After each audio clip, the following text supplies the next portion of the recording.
الحمد لله حمدا كثيرا طيبا مباركا فيه، وأشهد أن لا إله إلا الله وحده لا شريك له، وأشهد أن محمدا عبده ورسوله صلى الله عليه وعلى آله وصحبه ومن تبعهم بإحسان إلى يوم الدين. أما بعد،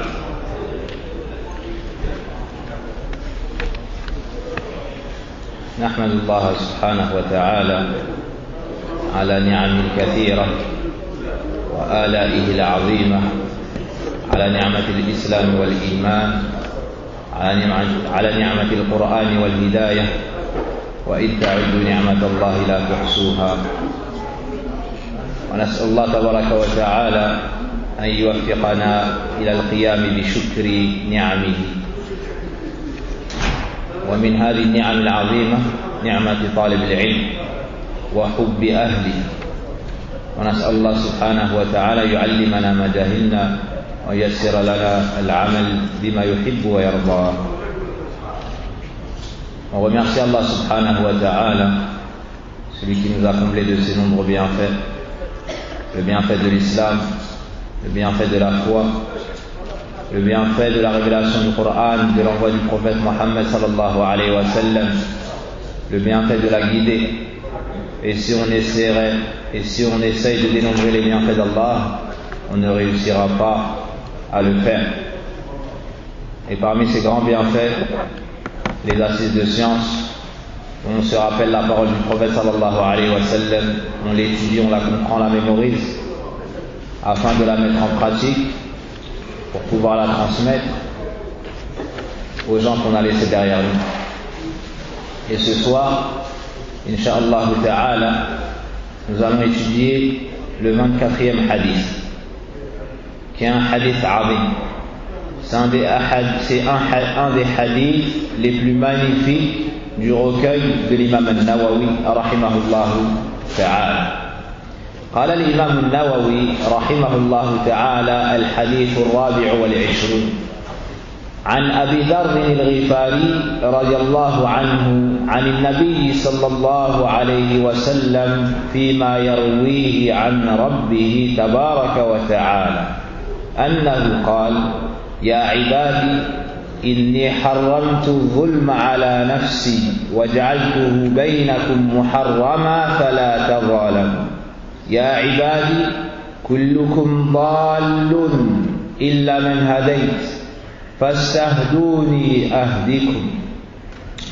يا عبادي كلكم جائع إلا من أطعمت فاستطعموني أطعمكم. يا عبادي كلكم عار إلا من كسوت فاستكسوني أكسكم. يا عبادي إنكم تخطئون بالليل والنهار وأنا أغفر الذنوب جميعا فاستغفروني أغفر لكم. يا عبادي إنكم لن تبلغوا ضري فتضروني ولن تبلغوا نفعي فتنفعوني. يا عبادي لو أن أولكم وآخركم إنسكم وجنكم كانوا على أتقى قلب رجل واحد منكم ما زاد ذلك في ملكي شيئا. يا عبادي لو أن أولكم وآخركم وإنسكم وجنكم كانوا على أفجر قلب رجل واحد منكم ما نقص ذلك من ملكي شيئا. يا عبادي لو أن أولكم وآخركم إنسكم وجنكم قاموا في صعيد واحد فسألوني فأعطيت كل واحد مسألته ما نقص ذلك مما عندي إلا كما ينقص المخيط إذا أدخل البحر.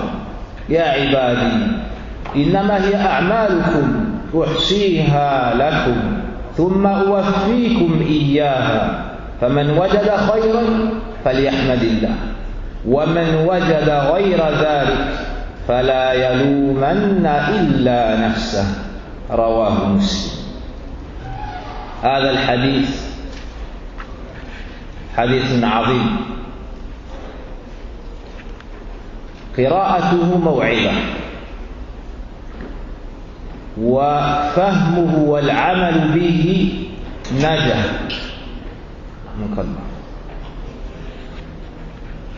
Le 24e hadith, d'après Abu Zar al-Ghifari, qu'Allah soit satisfait de lui, d'après ce que le prophète sallallahu alayhi wa sallam rapporte de son Seigneur, ô mes serviteurs. Donc c'est ce qu'on appelle un hadith qudusi, un hadith à thème divin. C'est un hadith où le prophète sallallahu alayhi wa sallam nous dit Allah a dit, et il cite la parole d'Allah qui n'est pas dans le Coran. C'est ce qu'on appelle un hadith qudusi, un hadith à thème divin. Donc d'après Abu Dhar al-Ghifari radiyallahu anhu, d'après ce que rapporte le prophète sallallahu alayhi wa sallam de son Seigneur subhanahu wa ta'ala, ô mes serviteurs, je me suis certes interdit l'injustice à moi-même et l'ai rendue interdite entre vous. Ne soyez donc pas injustes les uns envers les autres. Ô mes serviteurs, vous êtes tous égarés, sauf celui que j'ai guidé. Demandez-moi donc de vous guider et je vous guiderai. Ô mes serviteurs, vous êtes tous affamés, sauf celui que j'ai nourri. Demandez-moi donc de vous nourrir et je vous nourrirai. Ô mes serviteurs, vous êtes tous nus, sauf celui que j'ai vêtu. Demandez-moi donc de vous vêtir et je vous vêtirai. Ô mes serviteurs, vous péchez, vous commettez des péchés, de jour comme de nuit, et je pardonne l'ensemble des péchés. Demandez-moi donc pardon, et je vous pardonnerai. Ô mes serviteurs, vous ne saurez jamais me causer du tort, ou m'être bénéfique. Ô mes serviteurs, si du premier au dernier d'entre vous, des humains, du premier, ô mes serviteurs, si du premier au dernier d'entre vous, des humains et des djinns, possédiez la piété la plus forte de celui qui se trouve, ou de celui d'entre vous, cela n'ajouterait en rien à mon royaume. Ô mes serviteurs, si du premier au dernier d'entre vous, des humains aux djinns, aviez le cœur le plus pervers d'entre vous, cela ne diminuerait en rien à mon royaume. Ô mes serviteurs, si du premier au dernier d'entre vous, des humains aux djinns, étaient tous, ou bien étiez tous tenus debout au même endroit, afin de me demander, alors ce que j'aurais accordé à chacun d'entre vous ne diminuerait en rien ce que je possède. Pas plus que l'aiguille ne retire à la mer après l'avoir pénétrée. Ô mes serviteurs, ce ne sont que vos œuvres que je tiens compte, puis selon elles je vous rétribuerai. Celui qui trouvera un bien, qu'il remercie Allah. Et celui qui trouvera autre chose, qu'il ne blâme que lui-même. Apporté par l'imam Muslim. Ce hadith est donc ce qu'on appelle un hadith qudusi. C'est un hadith, comme ils ont traduit en français, à thème divin.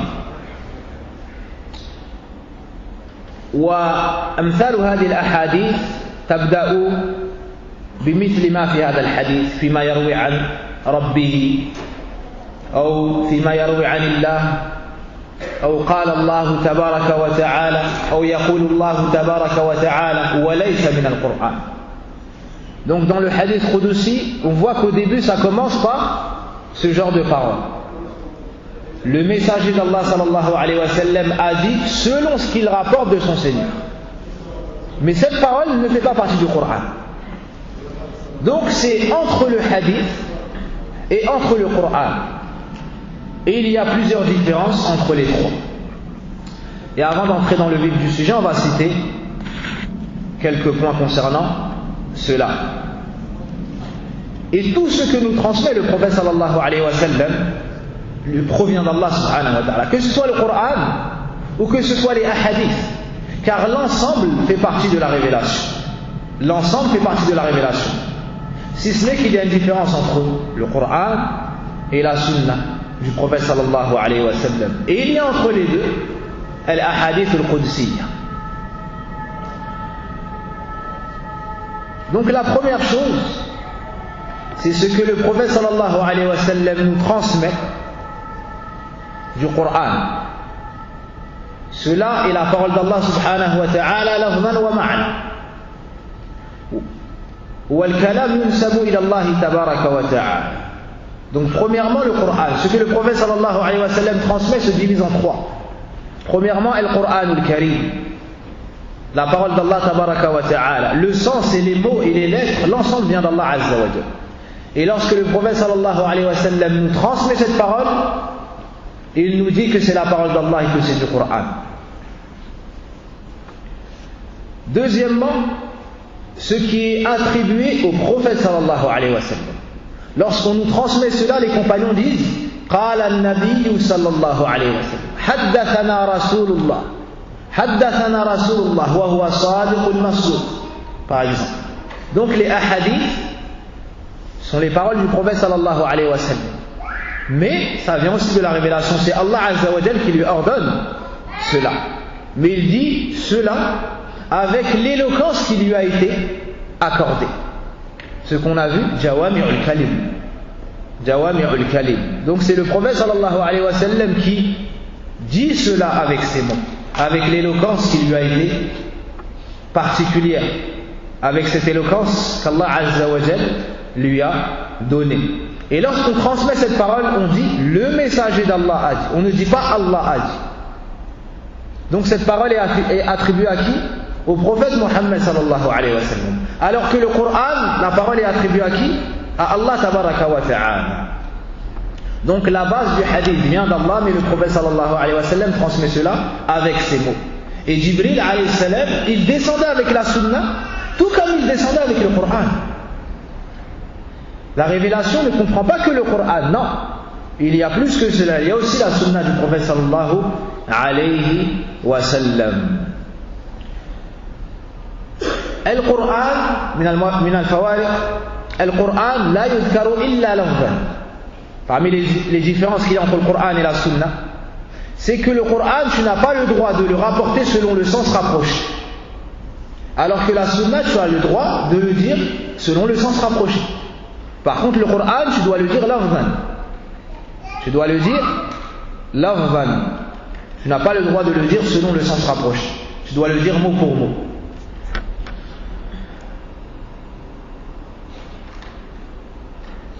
Le Coran est révélé au prophète sallallahu alayhi wa sallam biwasitati malak wa huwa Jibril alayhi salam.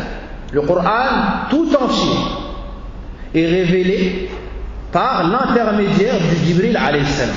Allah révèle le Coran, parle de par le Coran, fait écouter ce Coran à Jibril alayhi salam, qui descend pour transmettre cela au prophète Mohammed sallallahu alayhi wa sallam. Donc le prophète sallallahu alayhi wa sallam ne prend pas le Coran directement.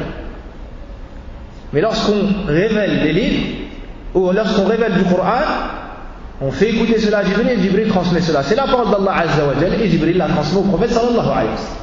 Par contre, pour la sunna, ça n'est pas toujours de la sorte. Il y a plusieurs façons de recevoir la sunna. Le prophète sallallahu alayhi wa sallam a reçu la sunna, donc cette deuxième révélation, de plusieurs manières.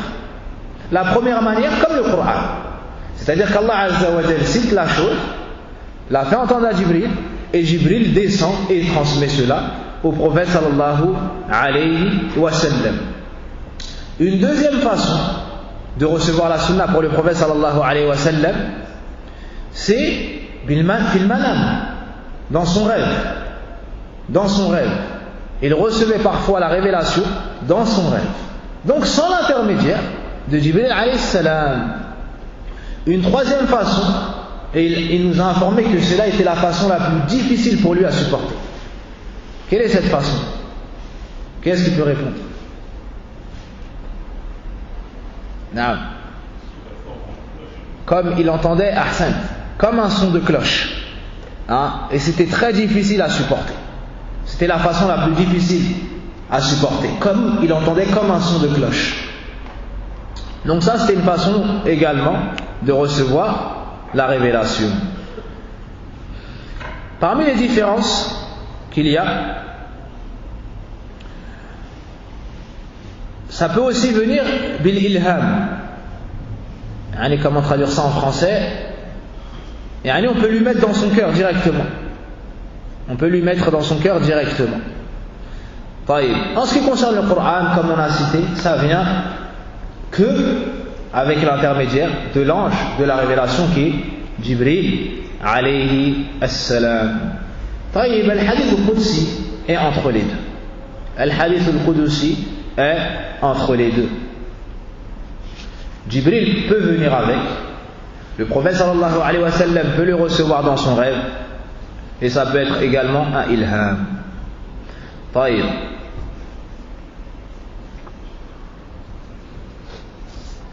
Donc, le hadith, on dit le prophète sallallahu alayhi wa sallam a dit.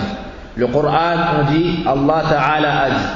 Et dans le hadith Qudsi, le prophète sallallahu alayhi wa sallam parle et dit Allah a dit.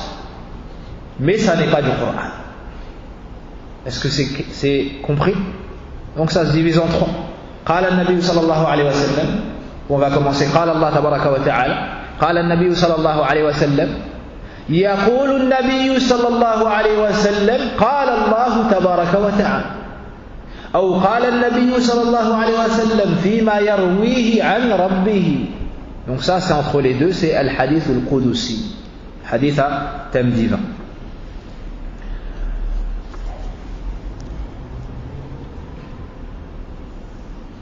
Al-hadith, tu as le droit de le transmettre selon le sens rapproché. Tu as le droit de le transmettre selon le sens rapproché. Tu n'as pas l'obligation de dire les mots exacts qui ont été utilisés par le prophète sallallahu alayhi wa sallam. Tu as le droit de transmettre le sens. Tu as le droit de transmettre le sens. Pour le Coran, tu ne peux pas faire cela.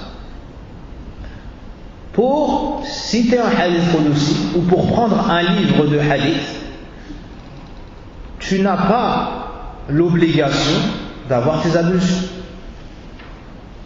Tu n'as pas l'obligation d'avoir la purification. Contrairement à la divergence qu'il y a pour le Coran. Donc ça c'est une grande divergence entre les deux. Pour prendre le mushaf, le Coran, voyez, certains conditionnent le fait d'avoir la purification. En ce qui concerne la femme qui est indisposée, elle peut prendre un livre de hadith ou réciter le hadith. Par contre, le Coran, il y a une divergence. Donc ça rentre encore dans les distinctions qu'il y a entre le Coran et les hadiths qudusiyya et les hadiths. Al-Quran mujzi'un qira'atu fi as-salah. Amma al-hadith qudsi la yujzi.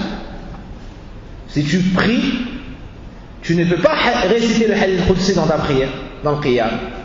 Mais le Coran, si quelqu'un récite 50 hadith qudsiya, mais il ne récite pas le Fatiha, est-ce que sa prière est bonne? Sa prière n'est pas bonne. Sa prière n'est pas bonne.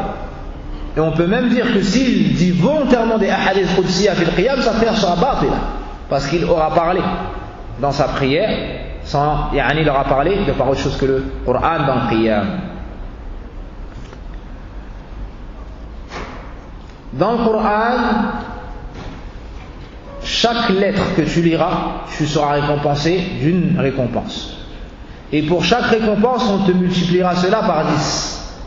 Mais ça n'est pas le cas pour le hadith qudsi. Nous n'avons pas de texte sur celui-là. C'est encore une différence entre le hadith qudsi et le Coran. Le Coran, celui qui renie une lettre, kafar. Celui qui renie une lettre et qui dit qu'un seul verset du Coran n'est pas la parole d'Allah Azza wa Jal, ou bien que ça n'est pas le Coran, et dément ce livre, ou une sourate, ou un verset, ou ne serait-ce qu'une seule lettre, c'est un murtad s'il était musulman, et c'est un kafir dans le cas contraire. Par contre, le hadith qudsi, lui, il est sujet à l'étude du hadith. Donc, il y a le hadith sahih, il y a le sahih li ghayri, il y a le hasan, et ainsi de suite. Et il y a aussi le da'if et le mawdu', celui qui est faible, celui qui est inventé. Pour le hadith qudsi, c'est aussi le cas. Il faut regarder l'authenticité du hadith. Par contre, le Coran, kullu mutawatir. Le Coran, lui, n'est pas sujet à l'étude du hadith, à la terminologie, où on doit vérifier est-ce qu'il est authentique ou pas, et quel est son degré d'authenticité. Non, le Coran, kullu mutawatir. Par contre, le hadith qudsi est sujet à l'étude du hadith et sujet à l'étude du hadith. القرآن كله متواتر بخلاف الحديث القدسي. Voici en gros les différences qu'il y a entre les trois. Donc ici nous sommes devant un hadith qudsi, un hadith à thème divin. Et il y en a bien moins que les hadiths. On ne va pas dire normaux, mais qui ne sont pas qudsi. Il y a. Donc ce hadith est le hadith de Abu Dharr radiyallahu anhu. Sachez que ce hadith, هذا الحديث أشرف حديث أهل الشام سند شامي.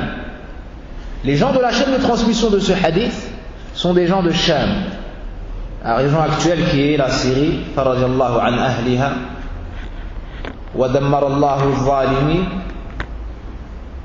Donc la Sham, c'est la région qui se trouve vers la Syrie. Les gens de la chaîne de transmission de ce hadith sont de cet endroit.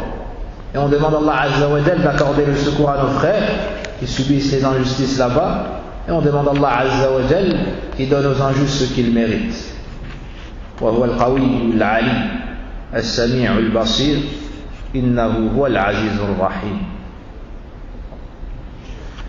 Abu Idris al-Khawlani rahimahullah ta'ala, lorsqu'il s'apprêtait à réciter ce hadith, il tombait à genoux avant de dire ce hadith, devant sa beauté et sa lourdeur.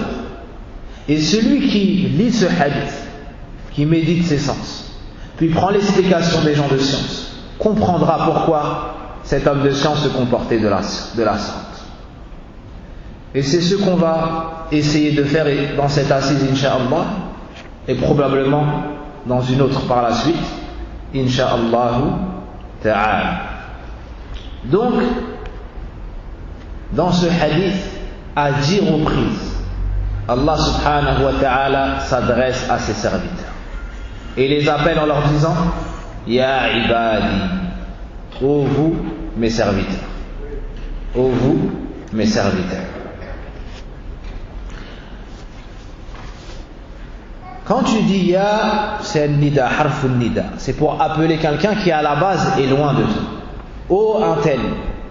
Ya en arabe c'est comme en français ô, quand tu veux appeler quelqu'un qui est loin, ou bien attirer son attention, ou plutôt an'am, appeler quelqu'un qui est loin. Donc c'est harfun nida lil ba'id. C'est un harfun nida, c'est une lettre d'appellation, ou bien qui sert à appeler quelqu'un qui est loin. Et cet éloignement peut être makaniya. Donc cet éloignement peut être dû à la distance. La personne est loin de toi, alors tu dis Ya Abdallah, Ya Muhammad. Tu dis Ya car il est loin pour l'appeler. Mais ça peut être également li rif'atil manzila. Ça peut être aussi parce que celui qui est appelé a un noble rang auprès de celui qui l'appelle. Est-ce que vous avez compris? Toi, tu parles à quelqu'un qui est à côté de toi. Mais comme il a une grande place, alors tu commences par dire Ya, ô un tel. Ça n'est pas parce qu'il est loin, mais c'est parce qu'il a une grande place. Comme lorsque tu t'adresses à un gouverneur et tu dirais Ya Amir, Ya Amirana, Ya Imam, Ya Sheikh. La personne est à côté de toi, mais tu dis Ya de par la place qu'il a.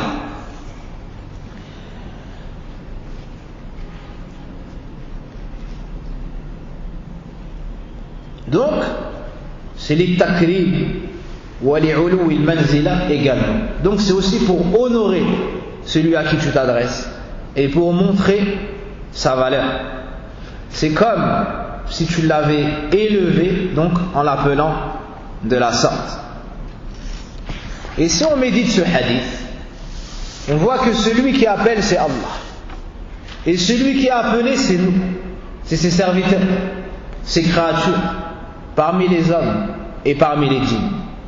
Et il nous appelle dans le Coran, plutôt il nous appelle dans ce hadith à 10 reprises. En nous appelant comment? Ya ibadi, ô vous mes serviteurs. Celui qui médite cette parole, puis par la suite il revient au Coran, médite le Coran, se rendra compte que lorsqu'Allah Azza wa Jal appelle les gens à sa miséricorde, accorde sa douceur à ses serviteurs, il les appelle de la sorte. Donc ici, Ya ibadi, ya'ti fi maqam al-rahma, fi maqam al-lutf, wal-rifq, wal-ra'fa. Donc on comprend que Ya ibadi ici c'est utilisé pour nous adoucir, pour nous faire don de sa miséricorde, pour nous appeler à revenir vers lui et à tirer profit de sa miséricorde.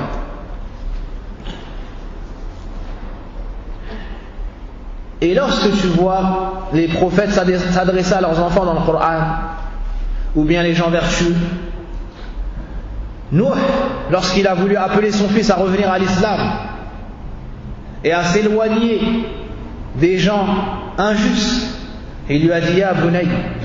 Et lorsque Luqman alayhi salam a conseillé son fils, il lui a dit Ya Bunay. Et lorsque Ibrahim alayhi salam a parlé à son fils, Ya Bunay, et ainsi de suite.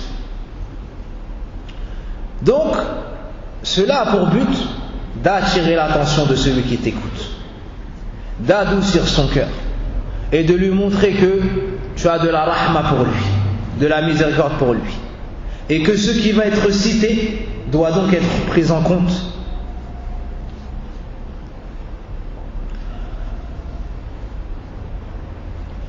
Premièrement, Ya ibadi, inni harramtu dhulma ala nafsi waj'altuhu baynakum muharrama fala tadhalam.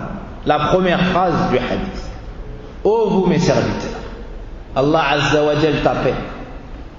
Et lorsque tu écoutes un hadith qudsi, ou lorsque tu lis le Coran et que tu entends Ya ayyuhalladhina amanu ya ayyuhan nas, ne pense pas que ce message s'adresse à quelqu'un d'autre. Allah tabaraka wa ta'ala s'adresse à toi car tu es sa créature, son serviteur. Et il t'a créé pour que tu l'adores, subhanahu wa ta'ala, et que tu l'unifies d'un culte sincère. Il te donne soit une information que tu devras reconnaître, soit un ordre que tu devras mettre en pratique, soit un interdit duquel tu devras t'éloigner. Ici c'est une information suivie d'un ordre, ou d'une interdiction plutôt. Inni harramtu dhulma ala nafsi. La première information, je me suis interdit à moi-même l'injustice. Pourquoi est-ce qu'Allah Azza wa Jal s'est interdit la justice? Comment est-ce qu'il s'est interdit? Là, on ne rentre pas dans cela. Mais Allah Azza wa Jal la yuzlimu mithqala dharrah. Limadha? Likamali adlihi tabaraka wa ta'ala. Allah subhanahu wa ta'ala ala kulli shay'in qadir. Wa likamali adlihi la yuzlimu ahada. Allah subhanahu wa ta'ala est omnipotent. Il fait ce qu'il veut et on ne le questionne pas sur ses agissements. Mais il s'est interdit à lui-même l'injustice. Et personne ne peut interdire quoi que ce soit à Allah tabaraka wa ta'ala. فهو الملك الحق الجبار تبارك وتعالى القوي العزيز. Et il s'est interdit à lui-même l'injustice. Allah n'opprime personne. Et il a la justice parfaite.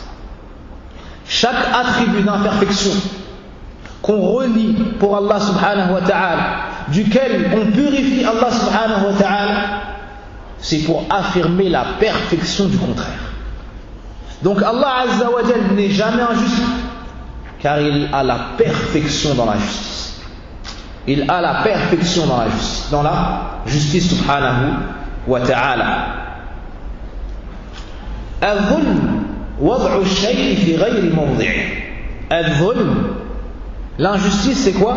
C'est le fait de mettre une chose dans l'endroit où il ne convenait pas de le faire. C'est la définition de l'injustice. Le fait de mettre une chose dans l'endroit où il ne convenait pas de le faire, à la place où il ne fallait pas. Certains savants disent al-i'tida 'ala al-ghayr ou 'ala huquq al-akharin. c'est le fait de dépouiller la personne de son droit ou de dépasser les limites. Mais la définition plus générale est la première que nous avons citée. Donc c'est le fait de placer une chose où il ne convenait pas de le faire. Allah subhanahu wa ta'ala dit dans le Coran وَمَا رَبُّكَ بِظَلَّامٍ لِلْعَبِيدِ. Et ton Seigneur n'opprime pas les serviteurs. Allah tabaraka wa ta'ala s'est purifié de l'injustice. Il n'opprime personne subhanahu wa ta'ala. Ni en t'enlevant des hasanats que tu as eu dans ce bas monde, ni en te mettant des péchés que tu n'as pas commis dans ce bas monde. Allah Azza wa Jalla ne t'opprime pas ni dans ce bas monde, ni dans l'au-delà. Même le kafir billahi al-azim, Allah ne l'opprime pas. Même le mécréant, Allah ne l'opprime pas. Tout le bien qu'il fait dans ce bas monde, Allah Azza wa Jalla lui donne. Mais celui-ci a agi pour quel but? Pour l'au-delà, pour Allah, ou bien pour ce bas monde? Pour ce bas monde, Allah Azza wa Jalla lui donne dans ce bas monde. Il lui donne dans sa subsistance, il donne avec des enfants, il lui donne, il lui donne, il donne. Mais Yawm al-Qiyamah, Allah Azza wa Jalla le saisit d'un châtiment douloureux. Donc Allah subhanahu wa ta'ala n'opprime personne. Et l'injustice, dans ce bas monde, la plupart du temps, se réalise par celui qui est fort envers celui qui est faible. Et le plus fort, c'est Allah subhanahu wa ta'ala, wa huwa fawqa as-sab'a samawat 'ala al-'arsh istawa. Wa ma'a dhalik, ma'a kamali sultanihi wa quwwatihi wa jabarutihi tabaraka wa ta'ala, la yadhlimu mithqala dharrah. Donc ceux qui sont forts dans ce bas monde penchent vers l'injustice. Et à la base, l'homme, lorsqu'il est créé, il penche vers l'injustice et l'ignorance. Innahu kana zaluman jahula. La base dans la personne, c'est pas la justice et c'est pas la science, c'est le contraire. C'est l'ignorance et l'injustice. Mais Allah Azza wa Jalla par la suite te guide. Allah tabaraka wa ta'ala par la suite te purifie de par le Coran et de par la Sunna, de par la mise en pratique de cette religion. Tu apprends donc en sortant et tu sors de l'ignorance. Et tu te corriges et tu sors alors de l'injustice. Et ceux qui ne se corrigent pas par ces deux choses-là restent injustes et ignorants. Wal'iyadu billah. Le prophète sallallahu alayhi wa sallam, à travers les nombreux hadiths qu'il nous cite, et même cela avant dans le Coran, on nous apprend de par les textes que l'injustice se divise en trois. La première sorte d'injustice, c'est l'injustice que fait le serviteur en faisant du shirk, de l'association, du polythéisme, en donnant un droit propre à Allah Azza wa Jal à un autre qu'Allah tabaraka wa ta'ala. Allah est celui qui t'a créé, le seul à diriger tout ce qui se passe dans les cieux et la terre. C'est donc le seul à mériter l'adoration. Il a les noms les plus parfaits, les attributs les plus complets. Si toi tu viens et tu dis qu'il y a un autre créateur avec Allah, tu auras fait de l'injustice. Si toi tu viens et tu dis qu'il y a quelqu'un d'autre en dehors d'Allah Azza wa Jal qui gère ce qui se passe dans les cieux et la terre et qui a le pouvoir de décider, tu auras donné un égal à Allah Azza wa Jal, c'est la pire injustice. Si toi tu donnes une adoration à un autre qu'Allah subhanahu wa ta'ala, tu auras fait la pire injustice, ash-shirku billah. Si toi tu affirmes la perfection absolue à un autre qu'Allah Azza wa Jal, ou tu dis que quelqu'un est semblable à Allah Azza wa Jal, tu auras commis la pire injustice qui est ash-shirku billah. C'est le seul péché qu'Allah ne pardonne pas, parce que c'est la pire injustice. Allah nous dit dans le Coran, inna Allah la yaghfiru an yushraka bihi. Certes, Allah ne pardonne pas qu'on lui donne des associés. Allah nous dit walau ashraku la habita anhum ma kanu ya'malun. C'est le seul péché, si tu le commets, Allah annule toutes tes actions. Toutes tes actions. Subhanallah. Inna shirka la dhulmun azim. Certes, le polythéisme est une énorme injustice. Certes, le polythéisme est une énorme injustice. Le second type d'injustice, c'est l'injustice que l'homme se fait à lui-même en commettant des péchés. ظلم العبد نفسه بارتكاب المعاصي. en commettant des péchés. Tu es injuste envers toi-même. Car Allah t'a créé, t'a donné tout ce qu'il te fallait. Il t'a envoyé le messager, lui a révélé le Coran et t'a montré le chemin qui te mène au paradis, le chemin qui va t'amener à affranchir ton âme. Ben tout ce que tu fais à l'encontre de ce chemin, ben sache que tu as opprimé ta personne. Parce que tu es en train de l'emmener dans un chemin qui mène en enfer, wal-'iyadhu billah. C'est.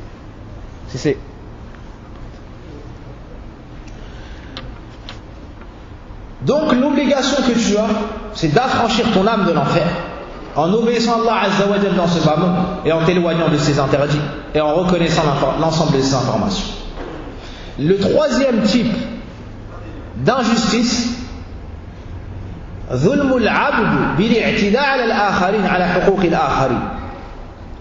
troisième type d'injustice, c'est le fait d'opprimer les créatures d'Allah subhanahu wa ta'ala en retenant de leurs droits ou en dépassant les limites.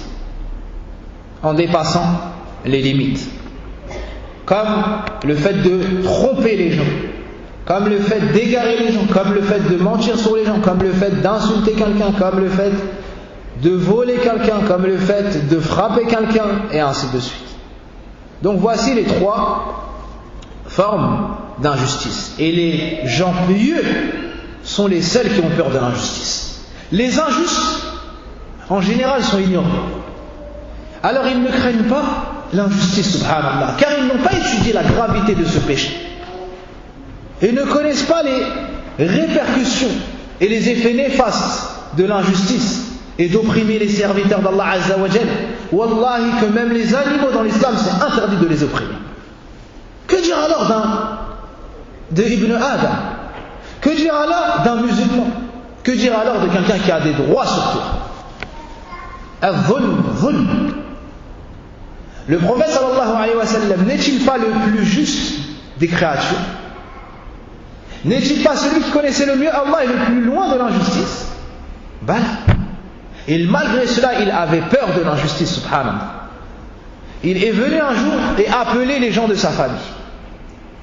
Et appelé les sahaba. Et leur a dit, si j'ai fait l'injustice à qui que ce soit, qu'ils viennent maintenant me demander son droit. Subhanallah. Le prophète sallallahu alayhi wa sallam va opprimer quelqu'un? Abadan, jamais. Mais la connaissance qu'il avait d'Allah Azza wa Jalla, la crainte qu'il avait d'Allah, l'a poussé à agir de la sorte. Et un jour, dans une bataille, il a rangé les rangs. Il a rangé les rangs de l'armée. Et il y a un homme qui était avancé parmi les gens. Il s'était avancé un petit peu, et le prophète sallallahu alayhi wa sallam est venu et lui a dit, Istawi ya Sawad, arrange-toi. Et il s'appelait Sawad. Et le prophète sallallahu alayhi wa sallam avait un petit bâton et il lui a appuyé sur le ventre pour le faire reculer afin qu'il s'aligne dans le rang. Sawad a dit, aïe, tu m'as fait mal au messager d'Allah. Le prophète sallallahu alayhi wa sallam est venu, il a levé son vêtement et découvert son ventre et il lui a dit, prends ton droit sur moi, tiens, et refais-moi la même chose. Alors Sawad radiallahu anhu est tombé à genoux et a embrassé le ventre du prophète sallallahu alayhi wa sallam sur le nombril. Le prophète sallallahu alayhi wa sallam lui a dit, qu'est-ce que tu fais au Sawad? Alors Sawad lui a dit, ya Rasulallah, aujourd'hui c'est un jour difficile et il y aura des martyrs et il y aura des gens qui vont mourir et j'espère en faire partie. Alors j'ai voulu que la dernière chose que mon corps ait touché soit ton corps. Shahidna min al-hadith khawfun nabi sallallahu alayhi wa sallam min al-dhulm. Pourquoi est-ce que j'ai cité ce hadith? Car ça nous montre combien le prophète sallallahu alayhi wa sallam avait peur de l'injustice. Le chef de l'armée, est-ce que ça ne fait pas partie de son droit d'arranger les rangs? Oui ou non? Ça fait partie de son droit. Il a le droit de reculer quelqu'un, d'avancer quelqu'un, d'élever sa voix sur quelqu'un. Ça n'est pas de l'injustice, ça fait partie de son droit. Malgré ça, le prophète sallallahu alayhi wa sallam, par crainte d'Allah, puis par crainte de l'injustice et de ce qui se passera pour les injustes yawm al-qiyamah, il est venu à agir de la sorte. Et les exemples sont nombreux, subhanallah. Les exemples sont nombreux. Omar ibn Khattab radiallahu anhu un jour marchait la nuit. Yatafaqqadu ar-ra'iyya. Il marchait et afin de s'enquérir des informations de son peuple et de savoir si quelqu'un est dans le besoin. Et à ce moment-là, et cette nuit, il a entendu une femme dire Omar, Amir al-Mu'minin, la jazallahu khayran, qu'Allah ne le récompense pas. Il a eu peur, il est parti voir cette dame, il lui a dit pourquoi est-ce que tu as dit ça? Elle lui a dit ne vois-tu pas l'état dans lequel nous sommes? Omar ne fait rien pour nous. Alors Omar lui a dit peut-être qu'il ne sait pas l'état dans lequel vous êtes. Comment Omar va être au courant de une femme qui habite dans tel endroit et ainsi de suite? Elle lui a répondu c'est Amir al-Mu'minin, c'est le responsable de tous les croyants et il ne connaît pas mon état. Pourquoi c'est Amir al-Mu'minin alors? Alors Omar ibn Khattab lui a dit attends. Il est parti, il a pris de la nourriture, il a porté cela sur son dos. Alors un homme est venu le voir et lui a dit laisse-moi porter. Il a dit tu ne vas pas laisser Omar ibn Khattab porter devant toi. Omar ibn Khattab lui a dit laisse-moi, tu ne porteras pas mes péchés yawm al-qiyamah. Il a porté cela lui-même alors que c'était le gouverneur, alors que c'était sahabi, alors que c'était khalifatul muslimin, alors que c'était le mubashir bil jannah. Malgré tout ça, il a porté cela lui-même. Il est venu à cette dame et lui a dit tiens. Elle lui a dit pourquoi est-ce que tu fais ça pour moi? Elle lui a dit toi tu mérites d'être Amir al-Mu'minin. Alors que c'était Omar radiyallahu anhu, mais elle ne le connaissait pas. Elle lui a dit c'est toi qui mérites d'être le calife des musulmans. Et il lui a dit je vais te demander une chose. À partir d'aujourd'hui, dès que tu as un problème avec Omar, dis-le-moi à moi. Dis-le-moi à moi. Lorsqu'elle est partie, Omar lui a dit, la femme a dit à Omar, radiyallahu anhu, pourquoi est-ce que tu fais tout ça pour lui? Omar radiyallahu anhu a dit, akhsha alayhi nar. Subhanal Malik. Omar radiyallahu anhu a dit, parce que j'ai peur pour lui du feu de l'enfer. Une femme retirée, dans un lieu retiré, et Omar radiyallahu anhu voit que s'il ne s'occupe pas de cette femme, il est injuste. فلا حول ولا قوة إلا بالله. لا حول ولا قوة إلا بالله. Voici l'époque à laquelle ils ont vécu. Voici l'époque à laquelle ils ont vécu. Il n'y avait pas d'injustice, ou très peu d'injustice. Nous, à notre époque, inna lillahi wa inna ilayhi raji'un wa ila Allahi mushtaq.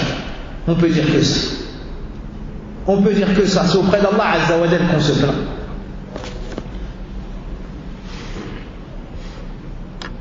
À l'époque, le musulman ne craignait le mal que des kuffars et des munafiqin.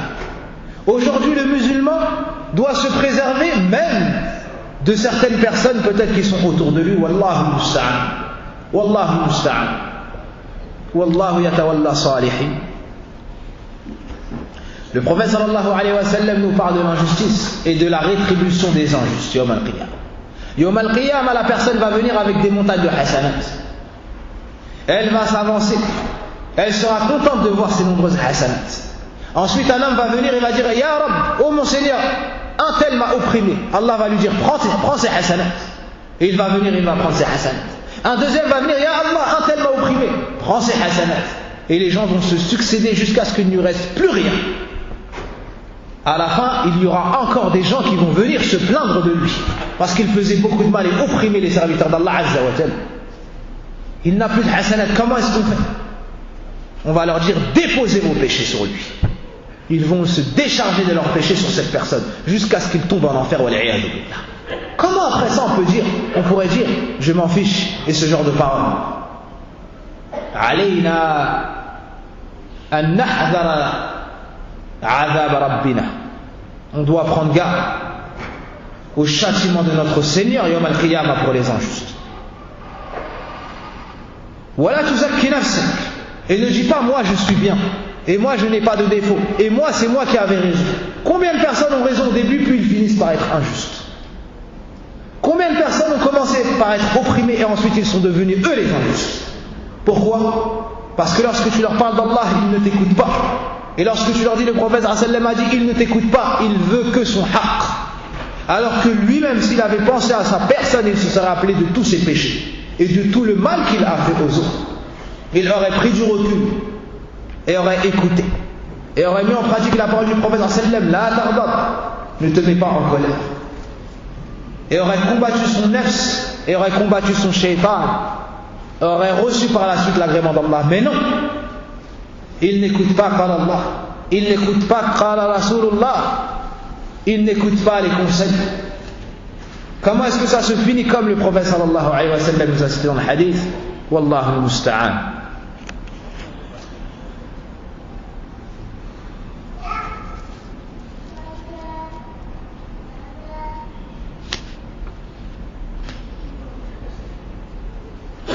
Yawm al-Qiyamah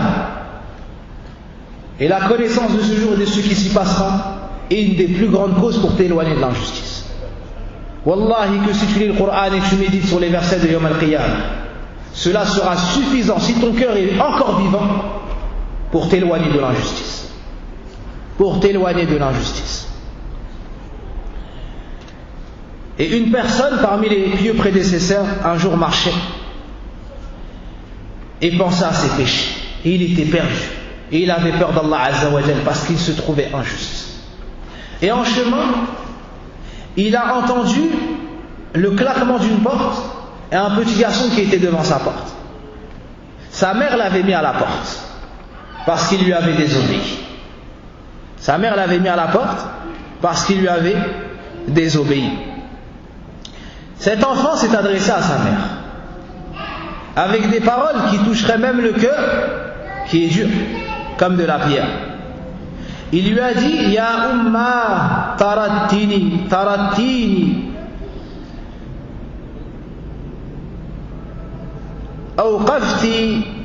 أوقفتيني عند الباب أو دون الباب فمن يأويني ويفتح لي بابه.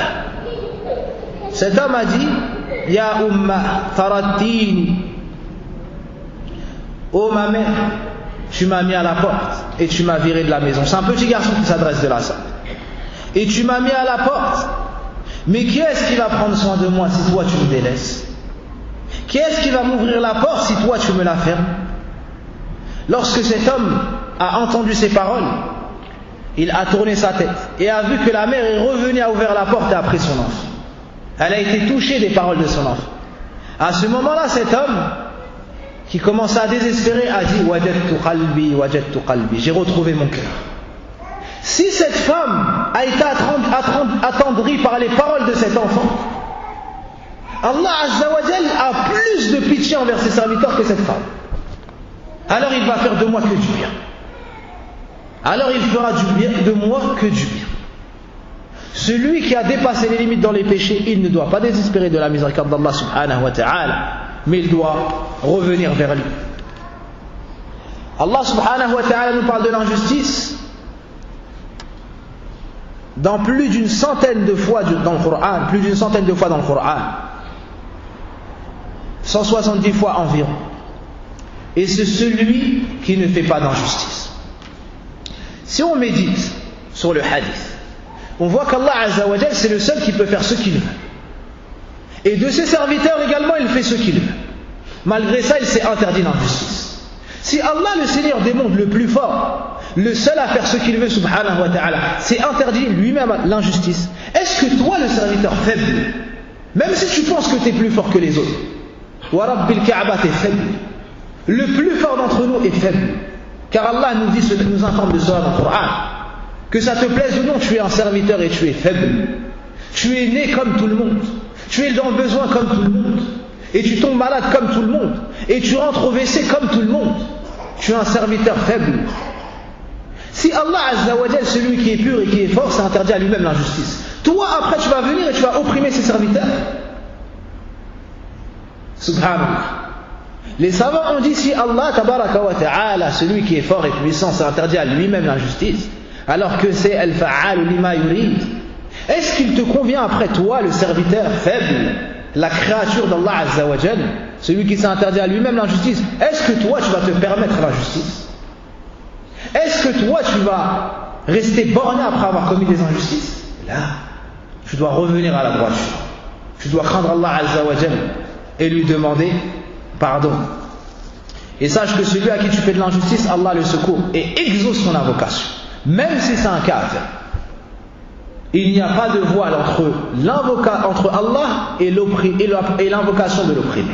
Comme a dit le prophète sallallahu alayhi wa sallam lorsqu'il a envoyé Mu'adh au Yémen, alors que c'était des gens du livre. Il lui a dit: Wattaqi da'wat al-mazloum, fais attention à l'invocation de l'opprimé, car il n'y a pas de voile entre elle et Allah.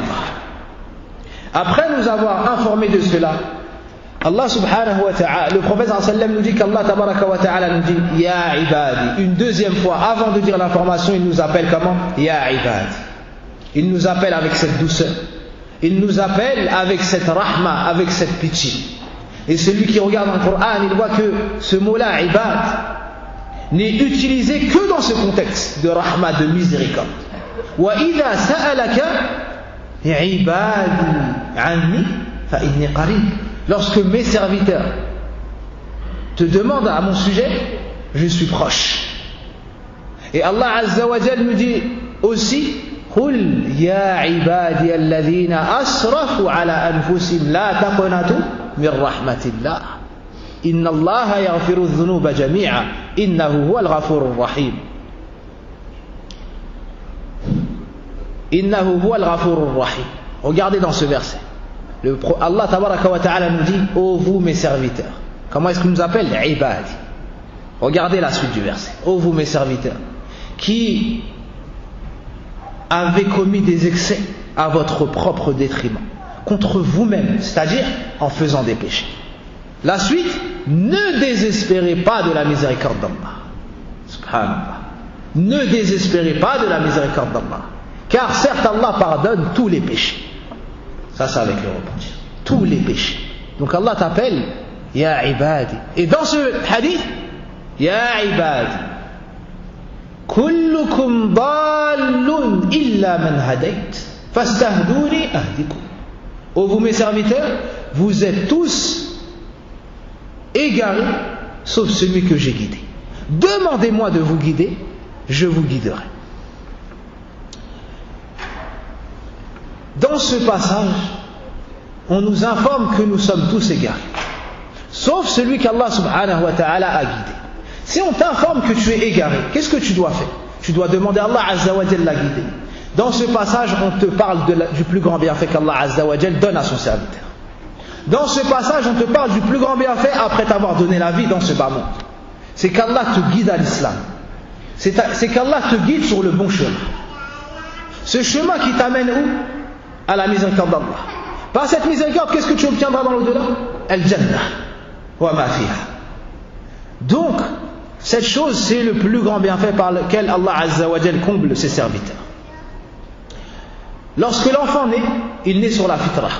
Comme le prophète sallallahu alayhi wa sallam nous a dit Kullu mawloud yuladu ala al-fitra. Chaque nouveau-né, lorsqu'il naît, il naît sur la prime nature. C'est-à-dire qu'il est prédisposé à reconnaître la vérité lorsqu'elle se proposera à lui. Mais il nous dit, ses parents. Donc il y a un facteur qui vient affecter tout ça. Ou bien la société, ou bien tes fréquentations, et ainsi de suite. Ses parents en font soit un juif, soit un chrétien, soit un adorateur du feu. Mais à la base, lorsqu'il naît, il naît sur le tawhid.